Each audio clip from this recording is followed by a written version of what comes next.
20h ici à Paris. 20h en temps universel. Romain Ozoui. Bonsoir à tous, bienvenue dans votre journal en français facile.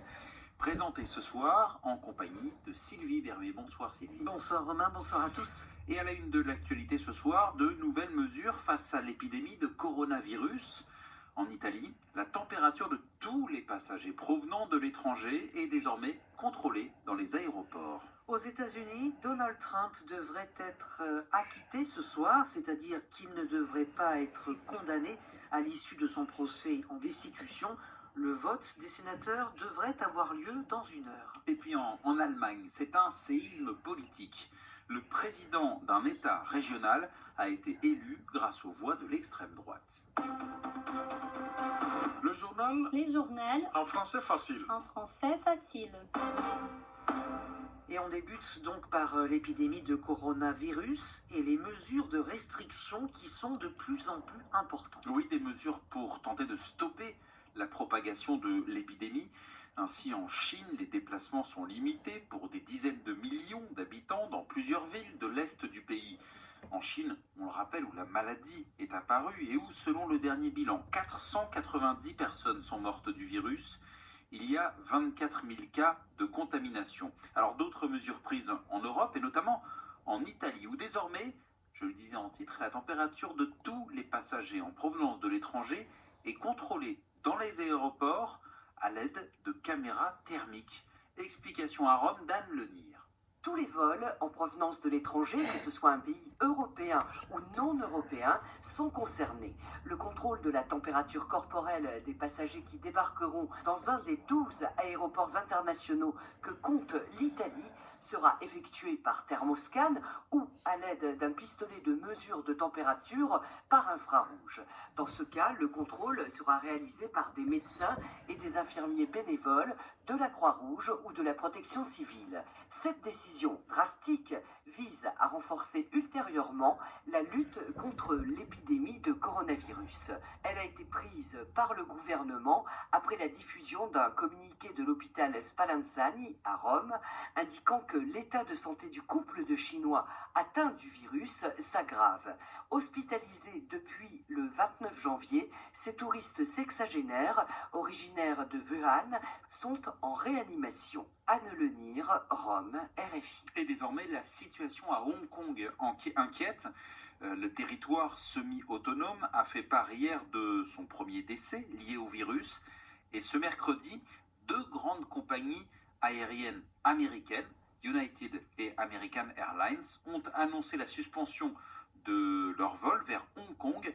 Ils avaient déjà pris cette mesure concernant les vols à destination et au départ de la Chine continentale.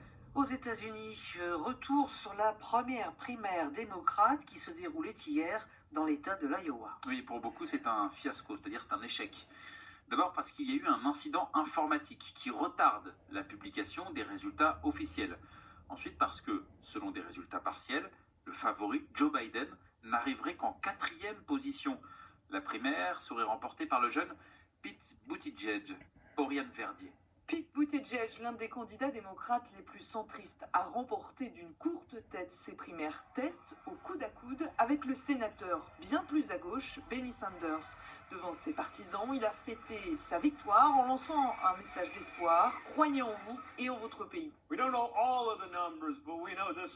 ne connaissons pas les résultats définitifs, mais ce que l'on sait, c'est que cette campagne, qui a commencé il y a un an avec 4 personnes dans l'équipe, sans aucune notoriété, pas d'argent, juste de grandes idées, cette campagne a pris aujourd'hui la tête de cette course pour remplacer le président actuel avec une meilleure vision pour le futur. Pete Buttigieg affirme vouloir rassembler les communautés rurales, urbaines et de banlieue, rassembler démocrates, indépendants et même certains républicains pour changer les États-Unis, rassembler enfin autour de valeurs et non contre un ennemi commun. Un clin d'œil notamment à Joe Biden, le vice-président de Barack Obama, est arrivé 4e à ses premières primaires. Favori des sondages nationaux, pourtant, il a fait de la lutte contre Donald Trump l'un de ses arguments de campagne. Oriane Verdier. Et l'actualité de la soirée aux États-Unis, c'est le verdict qui est attendu dans le procès Donald Trump, la fin de la procédure de destitution. Les sénateurs doivent voter dans 1 heure à Washington et sauf énorme surprise, le président devrait être acquitté, c'est-à-dire que aucune charge ne devrait être retenue contre lui. En bref, Romain, l'ultimatum adressé par le président turc au régime syrien. Oui, ultimatum qui concerne la province d'Idlib en Syrie, où le régime mène une offensive actuellement. Recep Tayyip Erdogan demande en effet à Damas de retirer ses forces des abords des postes militaires qui ont été établis par la Turquie, faute de quoi Recep Tayyip Erdogan menace de recourir à la force. Le ton monte entre la Turquie et la Syrie après des échanges de tirs en début de semaine à Idlib qui ont fait 20 morts, 8 côté turc, 13 côté syrien. Et puis en Allemagne, c'est un véritable séisme politique. Oui, pour la première fois, le président d'un État régional a été élu grâce aux voix de l'extrême droite. C'est un tabou politique dans l'histoire de l'après-guerre qui tombe en Allemagne. Cela se passe en Thuringe, État de l'Est du pays. Le candidat d'un petit parti libéral devance en effet d'une voix le candidat de la gauche radicale. Et pour être élu, le nouveau président a bénéficié du soutien surprise des voix de tous les élus de l'AfD, qui est le parti d'extrême droite en Allemagne. Voilà qui suscite bon nombre de commentaires. Correspondance de Pascal. Un tabou brisé, une digue rompue, ces deux expressions reviennent dans beaucoup de commentaires. Élection surprise d'un libéral dont le parti a fait 5% au régional d'octobre dernier, grâce au soutien des chrétiens démocrates et de l'extrême droite. Cette élection a provoqué un séisme politique en Allemagne. Les condamnations dans les médias et les milieux politiques abondent, des manifestations de protestation sont organisées dans plusieurs villes de Turin, mais aussi à Berlin, devant le siège du Parti libéral. Les responsables conservateurs ont parlé d'un jour noir pour l'Allemagne. Ils se sont désolidarisés de la CDU en Thuringe et réclamé de nouvelles élections. Une position prise également par l'allié bavarois de la CSU. Le président du Parti libéral, Christian Lindner, en revanche, s'est félicité de la victoire de son collègue de parti en Thuringe, tout en rejetant toute coopération avec l'alternative pour l'Allemagne. Un ancien ministre FDP et autorité morale du parti a lui effectué en revanche une comparaison avec la République de Weimar lorsque les conservateurs ont été soutenus ou ont coopéré avec les nazis. Pascal Thibault, Berlin RFI. Et des gros plans sur le commerce illégal. Alors le commerce illégal, c'est la 7e économie dans le monde, plus riche que le Brésil, que l'Italie ou que le Canada, bien plus secrète également. Chaque année, le commerce illégal fait perdre à l'économie mondiale plus de 2000 milliards de dollars.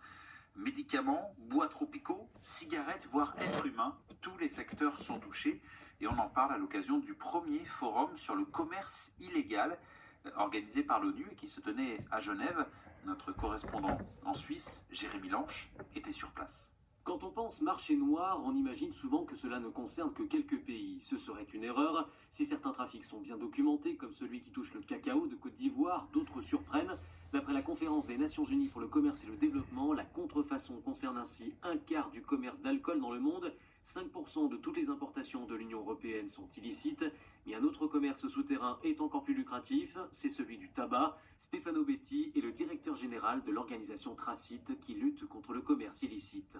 Les tabacs, c'est quelque chose, les cigarettes, c'est quelque chose qu'on arrive à cacher et à transporter de façon très facile. Et c'est aussi une activité pour laquelle les criminels organisés arrivent à réaliser des marges énormes. Et par contre, ils craignent presque rien en termes de poursuites. Ce n'est pas une priorité pour beaucoup d'États. Hasard du calendrier, les douanes françaises viennent d'annoncer une saisie record de tabac l'an passé, 360 tonnes, en hausse de 50% sur un an. Mais Tracite insiste également sur les conséquences environnementales du commerce illicite. Pour la pêche, ce sont un tiers des prises qui sont considérées comme frauduleuses. Le trafic de bois, qui empêche les forêts de jouer leur rôle de puits de carbone, génère lui 157 milliards de dollars chaque année. C'est la ressource naturelle la plus rentable pour les contrebandiers. Jérémy Lanche, Genève, RFI. Et enfin en sport, football, avec la suite et la fin ce soir de la 23e journée de Ligue 1. Oui, 6 rencontres viennent de s'achever, à retenir le match nul concédé par Lyon sur sa pelouse face à Amiens 0-0. Actuellement, le début de la dernière rencontre comptant pour cette 23e journée, l'Olympique de Marseille qui se déplace sur la pelouse de Saint-Etienne. Merci d'écouter RFI, merci Sylvie Berruet. Merci Romain, bonne soirée. C'est déjà la fin de ce journal en français facile. Bonne soirée à vous. Il est 21h10 ici à Paris.